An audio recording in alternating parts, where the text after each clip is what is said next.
melihat ini Ya, dipakai oleh nanti dulu. sekelompok Yang tertentu kedua, untuk ya, yang kedua menyerang. nih yang Tapi soal begini, Bang Habib, maaf, intervensi. kita durasi Nanti pendek dulu, sekali dikit dan masih dong, ada dikit dong, teman-teman yang dikit, harus dikit. bicara juga. Saya Soal akan ke Bang Ciko intervensi. dulu. Bang Ciko, Itu sama Anda sekali melihat tidak bahwa terbukti dalam keputusan putusan MK MK. ini memang beban bagi pasangan Prabowo Gibran, Bang? Aku nggak dengar, sorry, ulang. Gimana? Ya, Bang Ciko? Yes, bisa diulang. Ya, Bang Ciko, Anda juga melihat keputusan MK ini beban bagi pasangan Prabowo Gibran, Bang? Pertama kami melihat putusan MK ini justru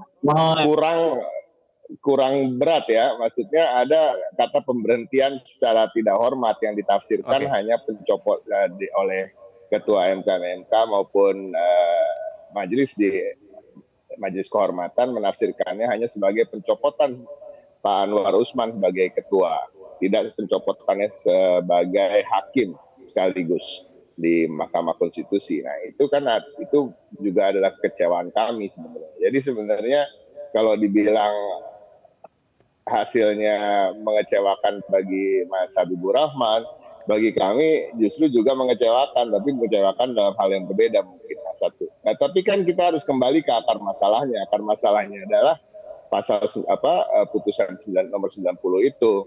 Tadi Mas Habibur Rahman menyatakan memakai ilmu pokoknya katanya yang memprotes itu. Nah, saya melihat justru ilmu pokoknya itu awalnya dipakai ketika pokoknya Gibran harus jadi calon wakil presiden melalui gugatan ke MK sehingga meloloskan dia menjadi calon wakil presiden. Dan Bang Ciko juga melihat itu akhirnya jadi tidak kalau terlalu kita puas berbicara begitu, Bang, terlalu teknis mengenai hukum terus menerus gitu, selalu akan ada tafsiran-tafsiran yang berbeda. Kita harus juga melihat dari kacamata masyarakat awam. Dan karena ini adalah kejadian di sebuah negara yang kita tahu tidak selalu kita berlandaskan apa yang dalam aturan-aturan hukum, harus ada etika, ada moral, azas kepatutan, kepantasan.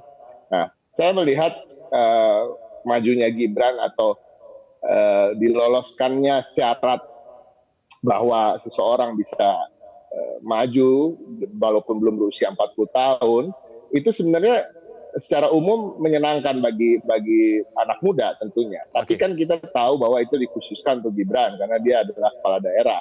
Nah, saya jadi Bang Ciko ini menyoroti bahwa prosesnya ini juga sebenarnya masih perlu dibicarakan begitu, masih ada masalah begitu ya. Saya sedikit dulu ke Bang Rangkuti. Betul, gini, ini kan kampanye politik. Kita dalam politik itu kemarin saya juga menyampaikan dalam satu acara TV bahwa selain kita menyampaikan gagasan-gagasan, kita juga harus menyampaikan semua kejadian-kejadian politik di balik gagasan-gagasan. Siapa yang membawa gagasan dan prosesnya itu juga penting. juga harus apakah benar proses gitu ya, dan pencalonannya itu Bang Ciko, maaf saya potong, saya jelajahi cara baru mendapatkan informasi. Download Metro TV Extend sekarang.